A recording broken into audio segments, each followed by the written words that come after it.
Animal cinema తర్వాత సందీప్ రెడ్డి వంగా పేరు దేశవ్యాప్తంగా వినిపిస్తుంది. ఇప్పటి వరకు సందీప్ రెడ్డి తీసిన సినిమాల్లో హీరోయిన్స్ ను కేవలం సాంగ్స్ మరియు కొన్ని సీన్లకే పరిమితం చేయకుండా ఫుల్ లెంత్ రోల్ ఇస్తూ వచ్చాడు.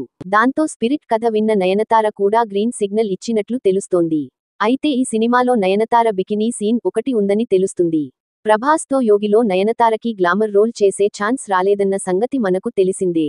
ఒకవేళ నయనతార మూవీలో ఉంటే తమిళ్, హిందీలోనూ స్పిరిట్ కి బజ్ మరింత పెరగనుందని సందీప్ రెడ్డి వంగా ఆశిస్తున్నాడు. పాన్ ఇండియా హీరో ప్రభాస్ తో చాలా సంవత్సరాల తర్వాత లేడీ సూపర్ స్టార్ జతకట్టబోతోంది. ప్రభాస్ హీరోగా సందీప్ రెడ్డి వంగా స్పిరిట్ మూవీ తీస్తుండగా, ఇందులో హీరోయిన్ గా నయనతారని ఎంపిక చేసినట్లు వార్తలు వస్తున్నాయి. ప్రభాస్ తో కలిసి 2007లో యోగి సినిమాలో నాయన్ యాక్ట్ చేసింది. ఆ తర్వాత ఈ 17 ఏళ్లలో ఇద్దరూ మళ్లీ కలిసి నటించింది లేదు. ఇటీవల నాయన్ కూడా వరుసగా పాన్ ఇండియా సినిమాల్లో యాక్ట్ చేస్తోంది. రజనీకాంత్, షారూఖ్ ఖాన్తో జతకట్టిన ఈ భామ వరుస సినిమాలతో బిజీగా ఉంది.